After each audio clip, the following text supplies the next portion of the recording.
So this is where the FE1 journey ends. I got 2 prize certificates and I am still so proud of them even after I think like 5 or 6 years now. I'll have them till the day I die because I know what blood, sweat and tears went into them. And also this is what happens when you go the whole way. You get admitted to the Law Society.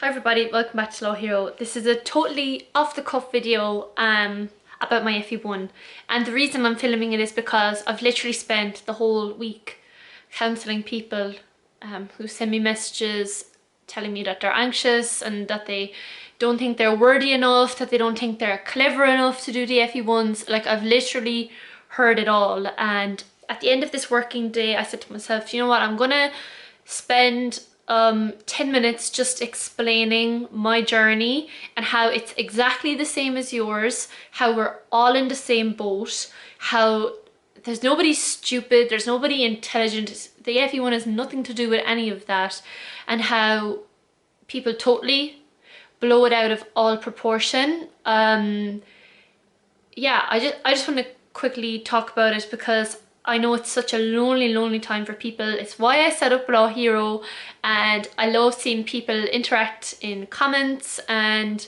all of that. It just brings me so much joy, and it's literally just to take the sting out of the exam. I am very certain that with the right materials, the right mindset, it can be a very easy process for some people, but other people have a problem with confidence. And I always say, like, confidence is so important, but a lot of people underestimate it, and they're not necessarily bad candidates. It's just they crumble under pressure, and that's such a shame when they've done the work. So most of you know who I am and where I've ended up, so I'm not going to really talk about that because it's not important. I'm going to take you right back to 2014. So it was never my intention to do a training contract. I never even applied for a training contract in my final year, even though I wanted to be a solicitor as a child, not even knowing what that was. When I was in university, I became totally in love with academia, and I really wanted to go on and do a doctorate after my master's. So when I was doing my master's, in Frankfurt, I got to do like a 2-month internship with Baker McKenzie in the capital markets department, because I was doing a finance master's, and that was with a partner in Baker McKenzie Frankfurt, and I absolutely adored it. I also got to go to Deckert and help with some finance kind of related stuff, mostly funds, and again, I really enjoyed it. So then I started to have a bit of an identity crisis, because there I was about to finish up my master's, and I was like, okay, what am I going to do? Am I going to stay here in Germany and just work in some law firms as an intern and like see if I still like it, or like what am I going to do? I really hadn't a clue, and I know a lot of people are like that. And then I was like, oh my god, everyone's doing the FE1s, because I think Instagram had just come at the time, and I started seeing like people taking pictures of their notes, and I was like, what are you doing tort law for? Like, I hadn't a clue. So then I started researching, and it turned out that the FE1s are these 8 exams, and I was like, okay, I just spent the whole year doing like German civil law and like complex finance stuff. These can't be that difficult. I mean, I've done all these subjects before in UCC. So I got a look at them. I got my notes together, and the notes I actually said are the notes I used for my exam. A lot of people forget that it's an exam to enter the legal profession, so it's no longer an academic exam. And because I had been in practice, I was like, that made total sense to me. I was like, okay. And at the time I was going out with somebody who was doing the German bar exam, and like I asked him for some advice, and he was like telling me how to do like legal application to problems. And in Germany it's even more intricate than it is in Ireland. Like in Germany it's like mini ILACs, many times over. So I just started copying him. So I just got into the habit of doing like applying the law all the time, applying the law all the time. And I actually think that's why I love being a commercial contract slash like in-house lawyer, because it's you're applying the law as you're doing everything. There's nothing abstract about it. Like, the problem is right in front of you. If you like, I think a lot of people's problem is they've never been into a law firm, so they don't have any recognition of real life problems, and the way they approach problems is just too abstract. Like, they go off and they set out offer, acceptance, consideration, but they don't know what they're talking about, because they've never actually sat down and thought, okay, in real life, what would this actually be like? And I always go back to that problem question that was question 1 in November 2020 around the girl who was selling the magazine on the online forum. So many people went and rattled off offer and acceptance, but the whole question was about mistake. It was about mistaken price, and that the seller was mistaken as to the authenticity of the autograph. So that's the kind of mindset you have to have. Are you helping your client? Are you getting things done? It's not an abstract theory. The problem with the FE1 is that you have academics setting it and academics correcting it, but look, that's another argument for another day. I'd love to come after the Law Society and be like, what are you doing? There should be practitioners setting this exam, should be practitioners answering the exam, but until I get on the Law Society Council and have some bearing on Law Society education, I don't have the power to do that, just as a random solicitor who helps out people doing the FE1s.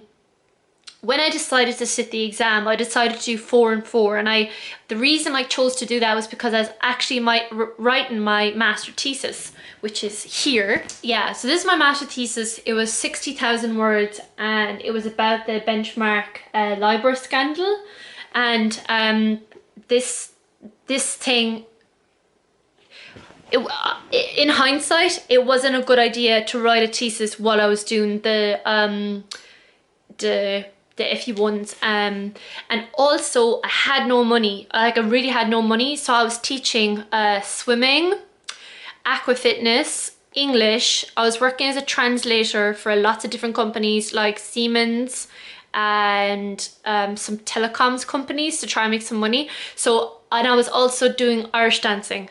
So I literally had no time at all, and I was squeezing the FE1s in basically whilst working and writing the thesis. And again, I would say that wasn't good for my mental health. And yes, like, my mental health was the one thing that really took a blow. Like, aside from relationships and all of that, what you see with Law Hero is the finished product. Like, I've come through all of that. But during the FE1s, and particularly in the March sitting when I did my last 4, I had my very first panic attack. Now, my anxiety was completely brought on by myself. I had put myself under way too much pressure. The FE1s were on in March. This thing was due on the 1st of April, and I wasn't allowed to get an extension from the Dean of Law. And yeah, it culminated in just this like explosion of fear that I was just letting everyone down. I wasn't going to get my masters. I wasn't going to get the FE1s.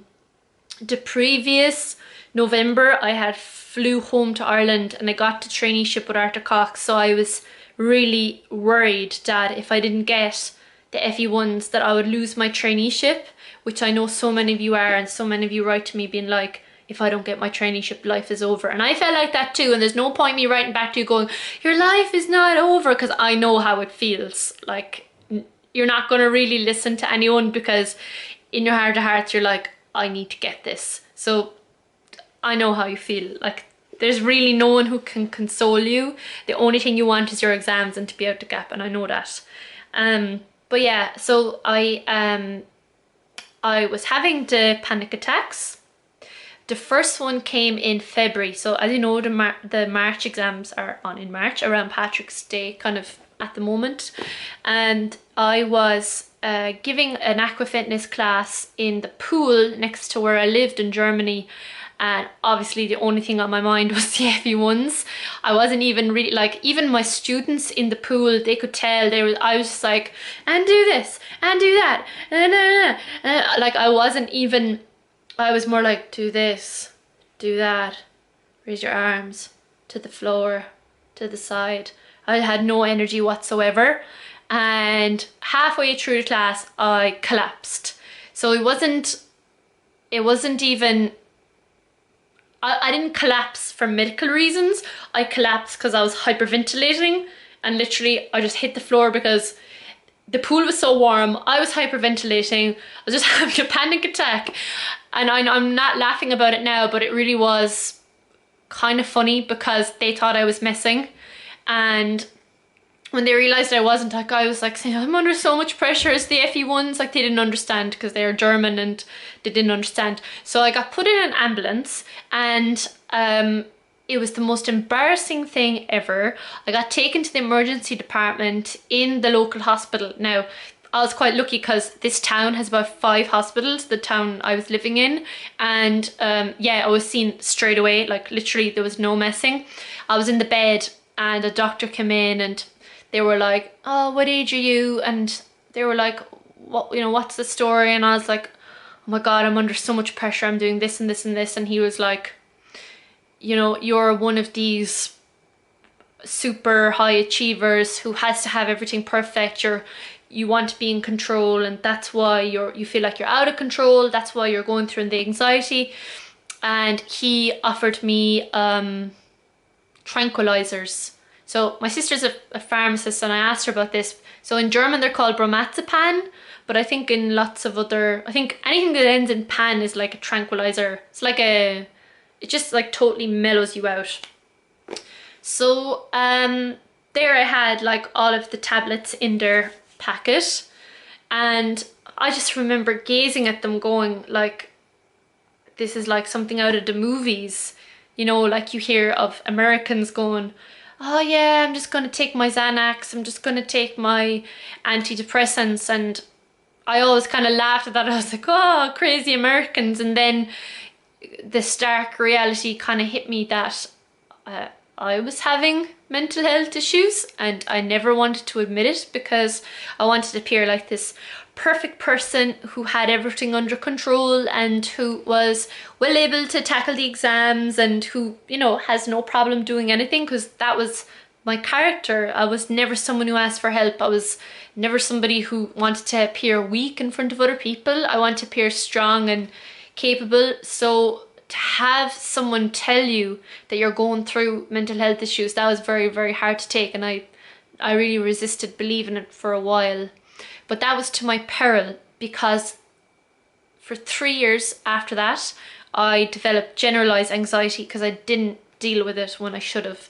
Now thankfully that's all over now. It's been over since a little bit before I started Law Hero. I wasn't going to start Law Hero if I wasn't 100%, and like since then I've been on the board of Jigsaw, and I've been a funder for Suicide and Survive, and all of those things have like let me give back somehow, and this channel has let me give back a lot as well.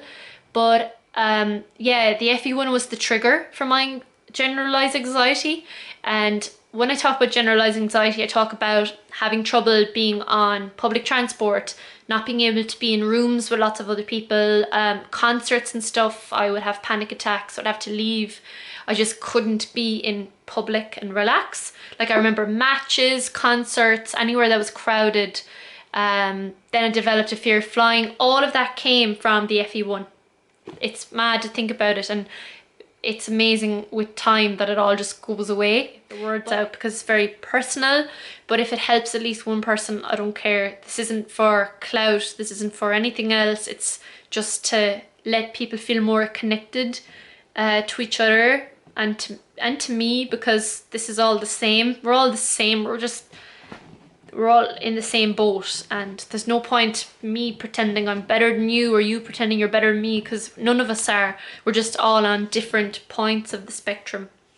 So yeah, I hope you enjoyed that. It's a bit different. It's much more difficult for me to film this one. I feel really uncomfortable right now, but yeah, if you gain something from it, give it a like, and as always, thank you for your support.